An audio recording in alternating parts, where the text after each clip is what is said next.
민주정을 지원했다고 해요. 그러니까 과도정을 지지한 철학자들은 그 소크라테스하고 그 일파들만 알려져 있고, 대부분의 철학자들은 그래도 민주정을 지원했다고 해요. 그래서 소크라테스의 어떤 그 정치적인 입장을 보면은 그 소크라테스의 이제 행적은 다 소크라테스가 쓴 저술이 없으니까 플라톤의 저술에 나타나는데, 그 플라톤의 저술에 나타난 소크라테스를 보면은 소크라테스는 그 민주정에 대해서 매우 비판적이었죠. 공민정치라고 이제 비판하고 있었죠. 그 어리석은 대중들에 의해서 그 현명한 의견이 묵살되는 그런 상황을 이제 굉장히 비판적으로 봤죠. 그런데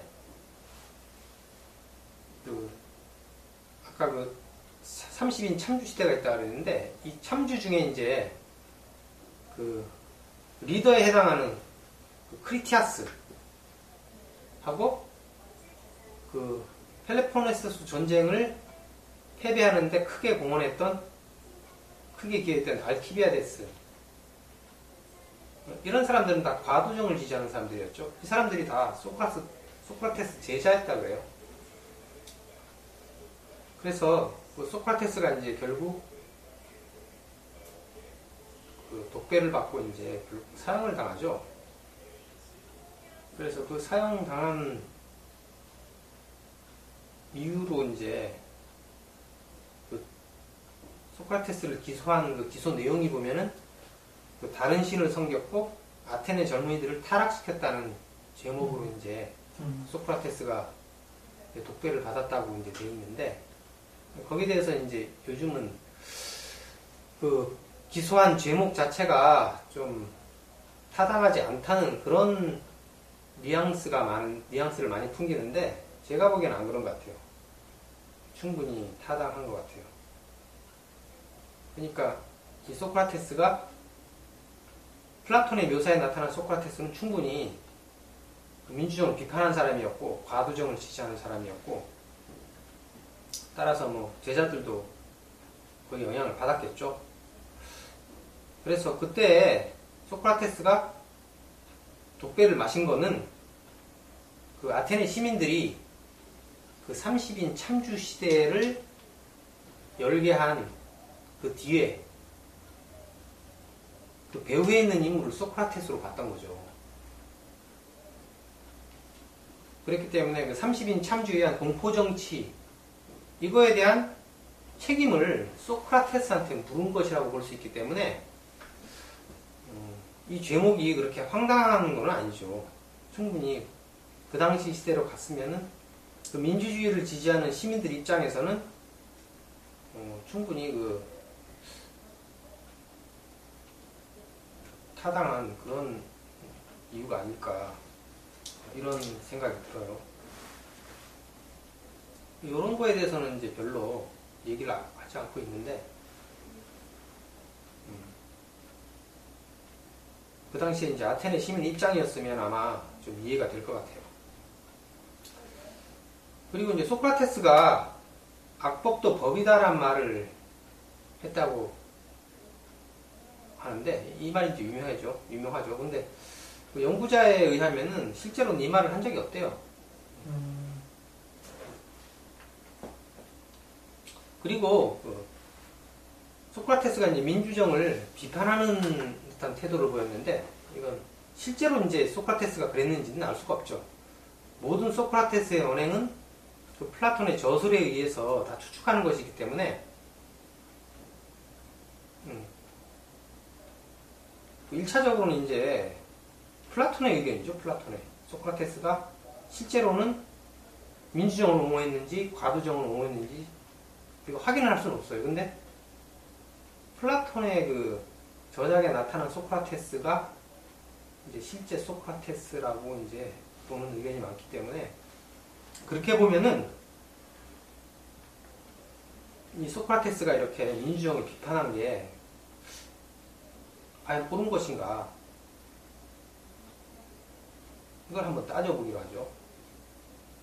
소크라테스는 그 현명한 사람의 그 의견보다는 대중의 어떤 군중 심리에 쏠려가지고 어떤 결정이 이루어지는 것에 대해서 우민정치라고 매우 비판했죠. 그래서 이제 플라톤의 경우 보면은 그 철인왕이 통치하는 것을 이제 최고의 정치 체제로 봤는데, 그러니까 가장 현명한 한 사람이 통치하는 정치 체제가 최상의 정치 체제로 봤는데, 그 아테네 시민들은 그렇게 보질 않는 거죠. 아까도 이제 얘기했지만은 아테네 시민들은 소수는 다수보다 이익과 호의에 의해 더 부패하기 쉽기 때문이라는 것을 알고 있었기 때문에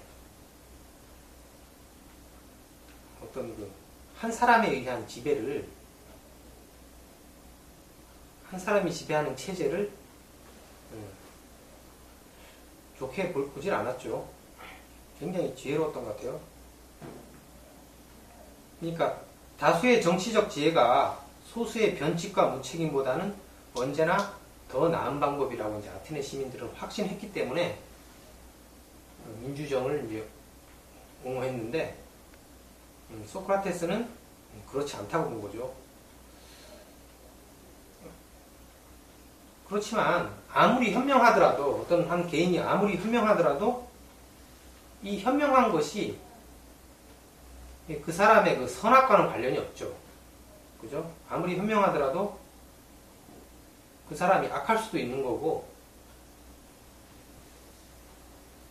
혼자에게 권력을 독점시켰을 때 이 사람이 독재와 독선으로 흐를 수도 있죠. 그러니까 현명함이라는 것이 그다지 믿을 만한 게 못 되죠. 도리어 이 사람이 자기의 현명함을 나쁜데 활용해버리면 가장 안 좋은 상황이 벌어지죠. 그래서 우리가 그 이명박 대통령 시대에 뼈저리게 경험했던 것처럼 이명박 같이 부지런한 사람이 대통령이 되면은 더 괴로운 거죠. 그죠? 부지런하게 나쁜 짓을 하기 때문에 더 괴로운 거죠. 마찬가지로 이제 현명한 사람이 나쁜 짓을 하게 되면 더 극악해지겠죠. 그런 점을 소크라테스는 간과한 것 같아요. 플라톤의 의견인지는 모르겠지만.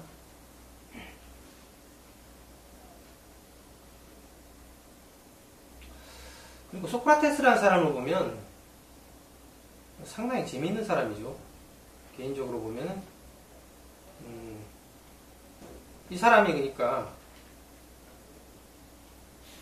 그렇게 사람들하고 이제 유명한 사람들 찾아다니면서 이제 같이 토론하고 그러기로 유명했었는데, 그 계기가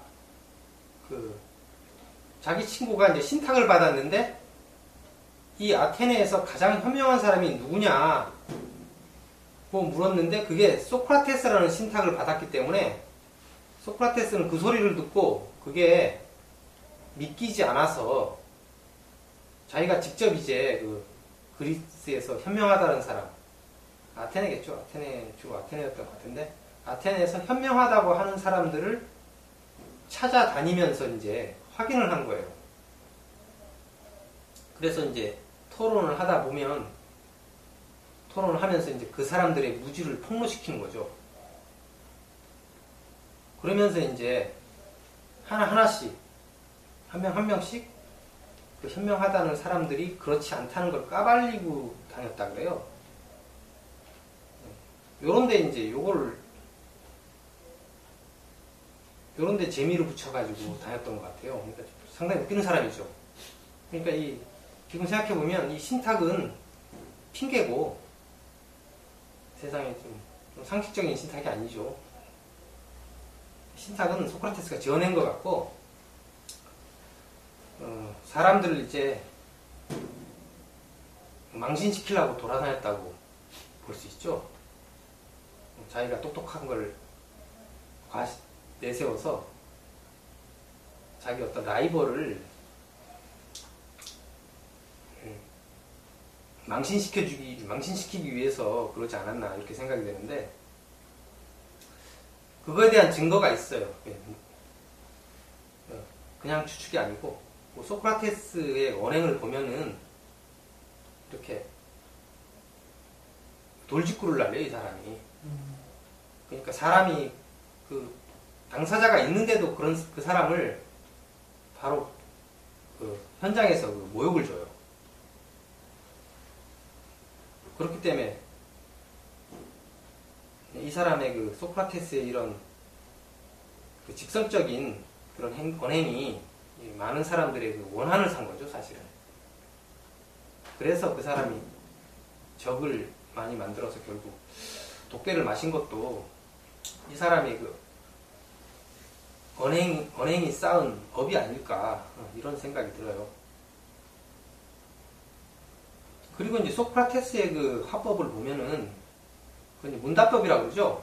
이렇게 계속 묻는 방식이죠. 그러니까 소피스트라고 얘기하다 보면은 이제 정의란 무엇인가, 용기란 무엇인가, 이걸 되묻죠. 이제 소크라테스가 계속 이걸 되묻게 되면 이제 상대방이 이제 혼란에 빠지는 거죠. 그냥 일반적인 의미로 정의라든지 용기라든지 이런 의미로 쓰고 있는데, 이 소크라테스는 그것이 정확하게 무엇인가 이렇게 캐물으니까 그 상대방은 이제 혼란에 빠지게 되는 거죠. 근데 이 문답법을 이런 식으로 이제 문답법을 많이 썼는데, 이 문답법이 이제 그 소크라테스 자신에 의하면은 그 델포이 무녀한테서 배웠다고 그래요. 근데 그 문답법 내용을 자세히 좀 들여다보면 좀 흑백 논리가 강하죠. 예스냐 노냐 이렇게 강요하죠. 그래서 제가 보기에는 이 소크라테스의 문답법은 그 흑백 논리에 빠질 위험성이 좀 많은 것 같아요. 상당히 단정적으로 얘기하죠.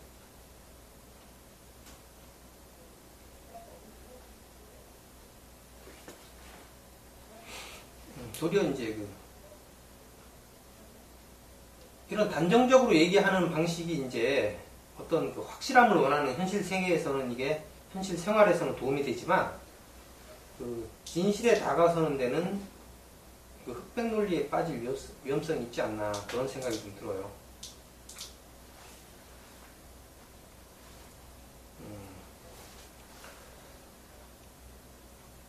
여기까지 하고, 그 다음에 그 아테네 정치제도에 대해서 좀 이렇게 마지막으로 정리를 다음 시간에 하도록 하죠.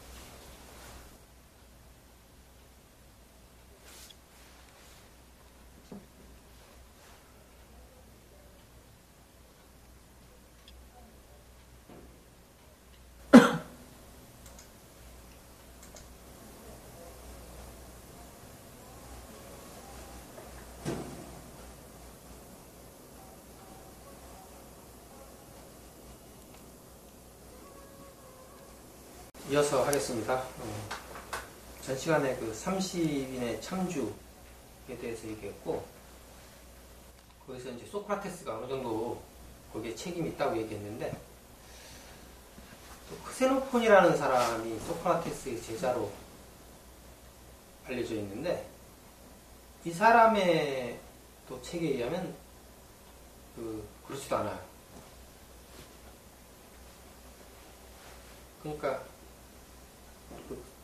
소크라테스의 제자로 알려진 그 30인의 참주 중에 그 지도자 그 크리티아스나, 또 30인의 참주는 아니었지만 그 알키비아데스, 이런 사람들이 이제 이 참주 과두정, 과두정을 이제 지지한 사람들로 되어 있는데, 여기에 대해서 이제 그 아테네 시민들이 책임을 물어서 그 소크라테스에게 독배를 마시게 했다고 그랬죠. 근데 그 크세노폰이라는 사람이 지은 그 소크라테스의 추억인가? 그런 책이 하나 있는데 그 책에 보면 그렇지 않았다 그래요. 그 크리티아스나 알키비아데스는 그 자신들이 출세하기 위해서 정치적으로 이제 입문하기 위해서 소크라테스를 이용했던 것이고, 그게 이제 이 사람들이 지지한 그 과두 체제가 소크라테스의 의견은 아니었다 고 해요. 그러니까 이 크리티아스하고 알키비아데스는 그 출세하기 위해서, 그러니까 소크라테스를 이용만 한 것이라는 거죠. 그런 의견도 있어요.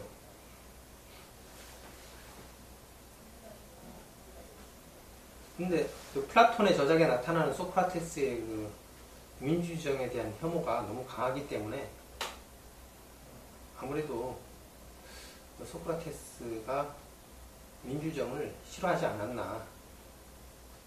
그랬다면은 그 제자들한테는 당연히 그러한 성향이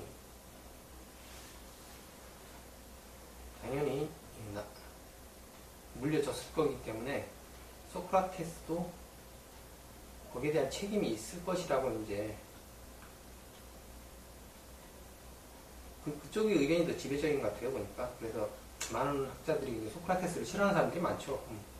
제가 이제 방금 좀 소크라테스를 너무 비판하는 듯이 얘기한 것 같지만 실제로 이렇게 소크라테스를 비판하는 학자들이 많대요.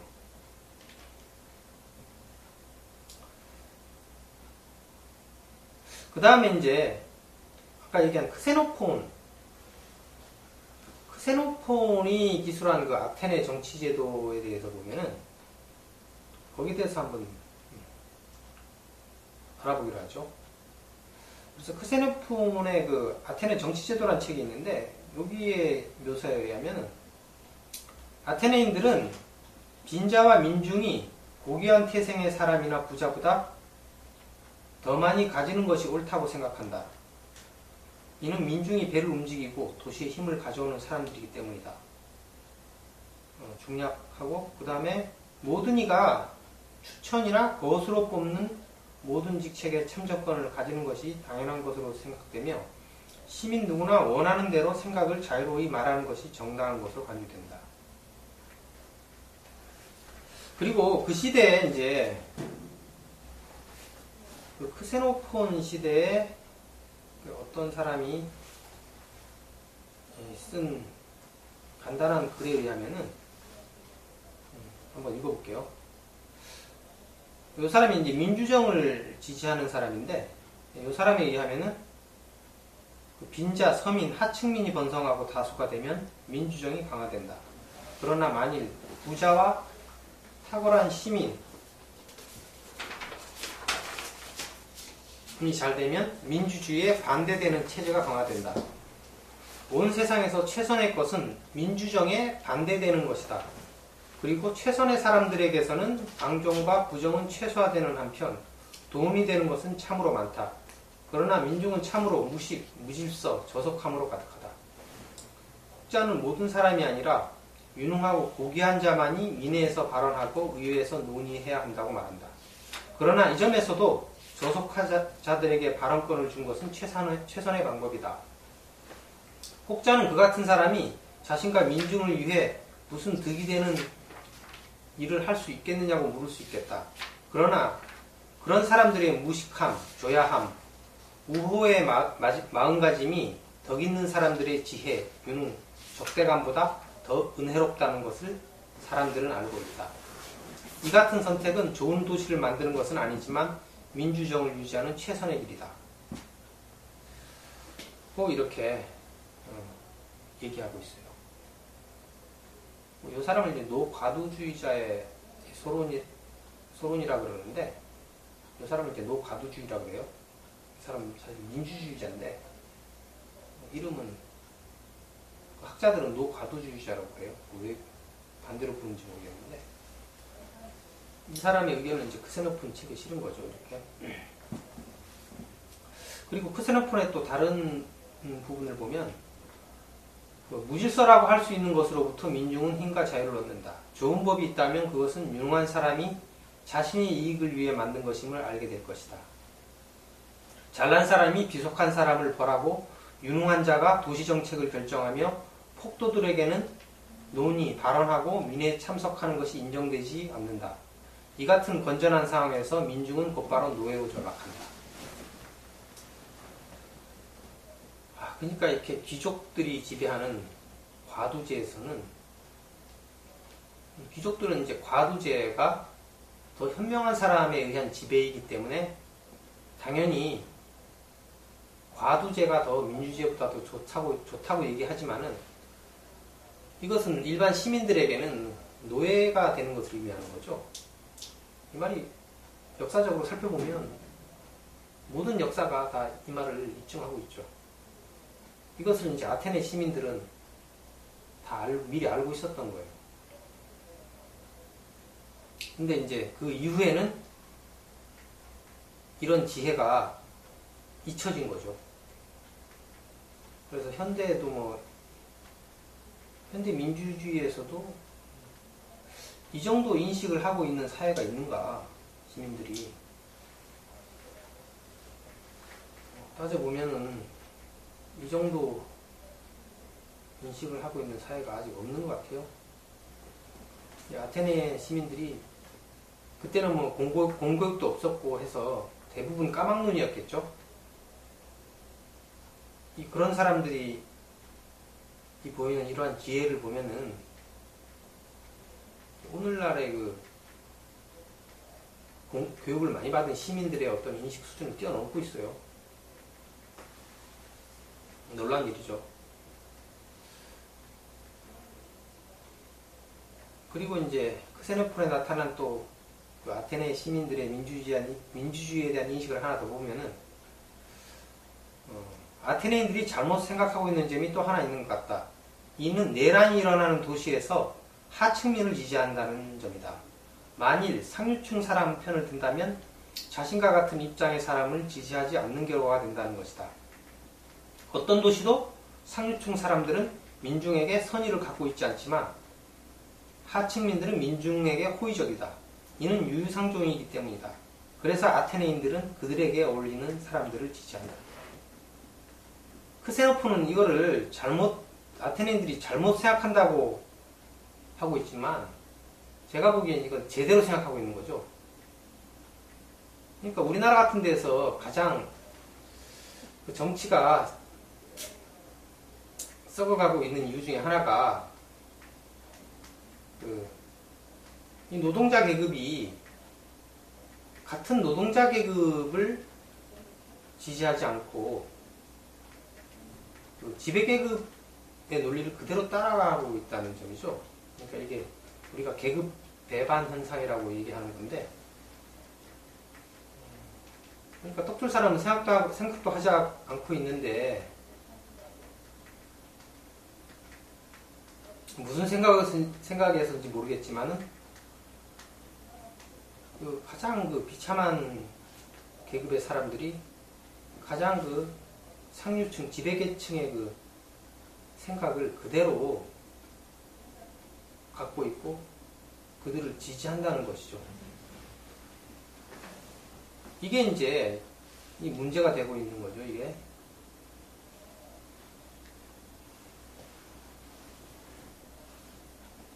그래서 역사적으로 살펴보면은 이런 현상이 이제 모든 사회에 공통적으로 나타나고 있죠.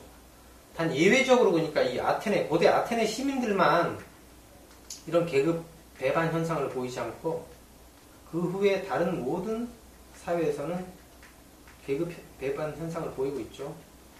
이 가난한 사람들은 보수적이라 같은 계급을 지원하지 않고 보수 지배 계층을 지지하고 그들을 옹호하고 있죠.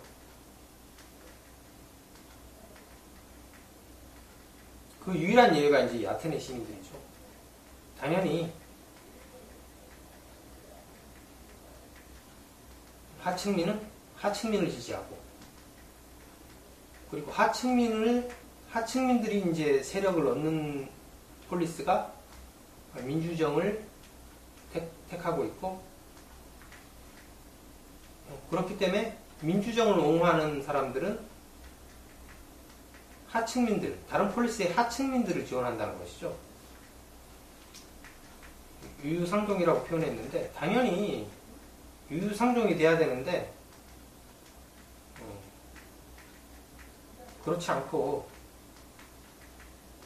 계급 배반 현상을 보이는 사람들은 이건 어떤 자연적인 법칙도 어기는, 위배하는 그런 행태죠.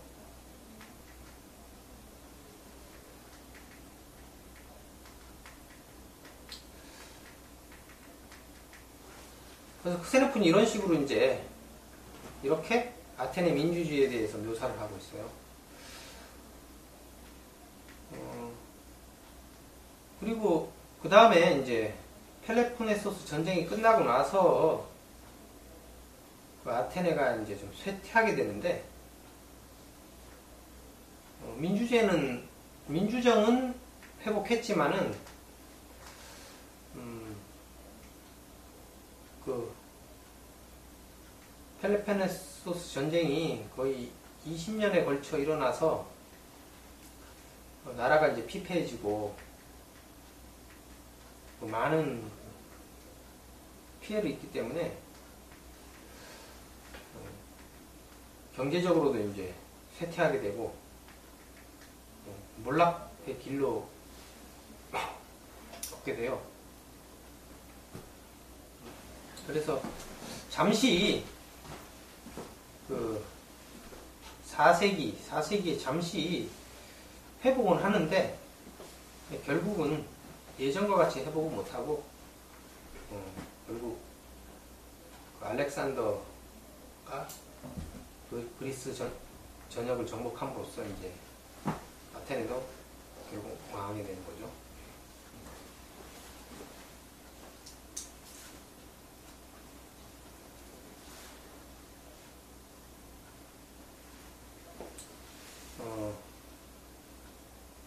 그 다음에 그 아테네 사람들이 민주주의에 대한 신념이 굉장히 굳었는데, 여기에 대해서 이제 좀 알아보기로 하죠. 이 사람들이 어느 정도로 민주주의에 대해서 신념이 굳었는지, 페리클레스 연설을 보면은 한번 그 내용을 보죠. 페리클레스가 이제 그 펠로폰네소스 전쟁 직전에 한 연설이 있는데, 거기 그 연설문을 한번 보죠. 우리는 이웃 국가들의 법률에 대해 하등 부러울 것 없는 정체를 향후하고 있습니다. 우리는 타인의 본보기이지 모방자가 아닙니다.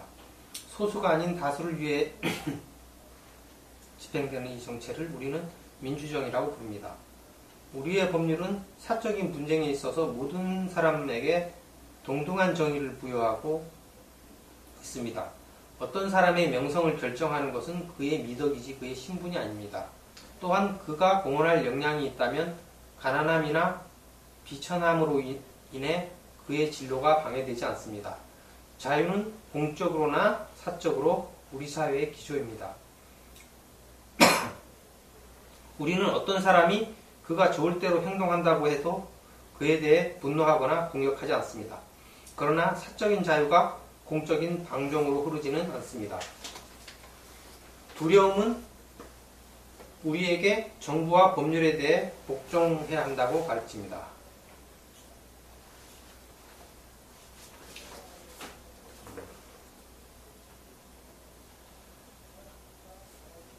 현대에 못지않은, 현대 민주주의 국가에 못지않은 그런 개인의 자유와 권리를 얘기하고 있죠.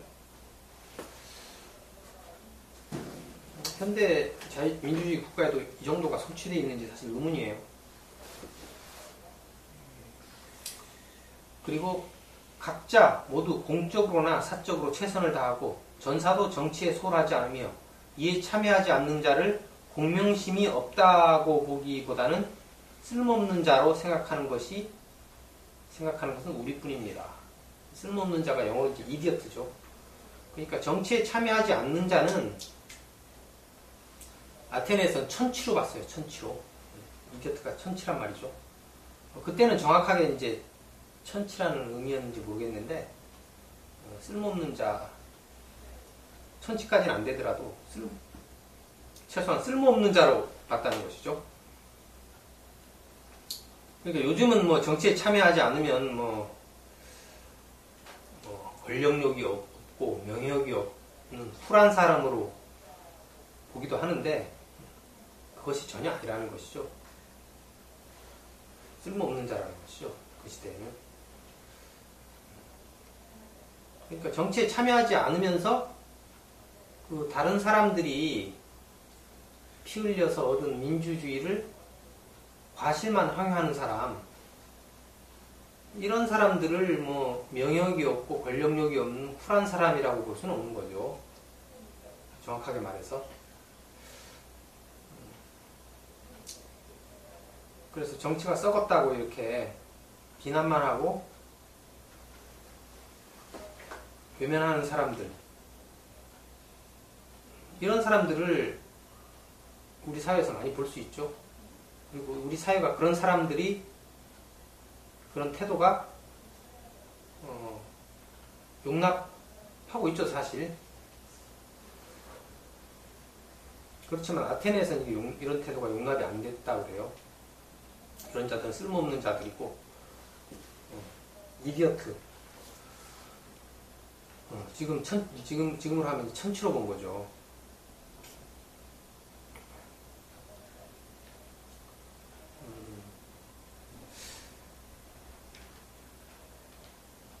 그리고 투키디데스에 의하면은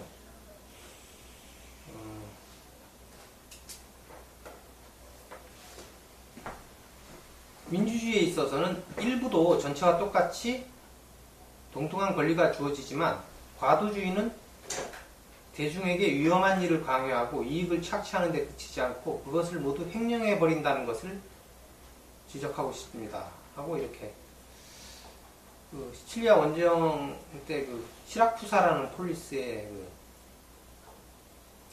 아테나 보라스라는 사람이 이렇게 얘기했다고 해요.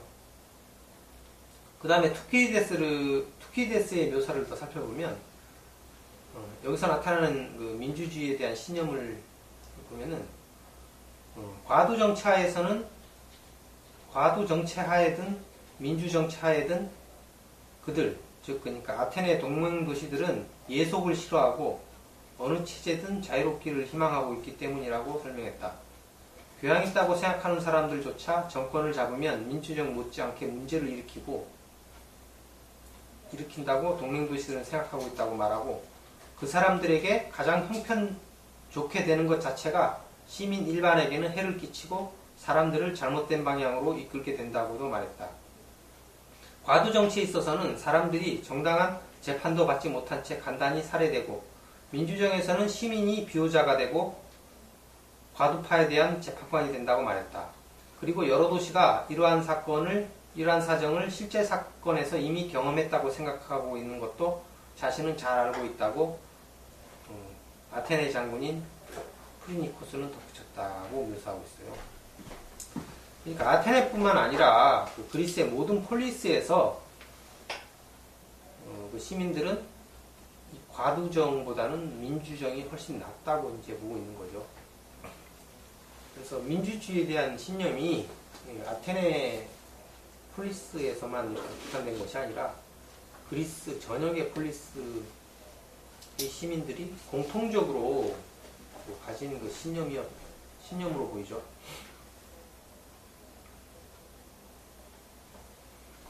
여기까지 하고 이제 다음 시간에 마무리하도록 하겠습니다.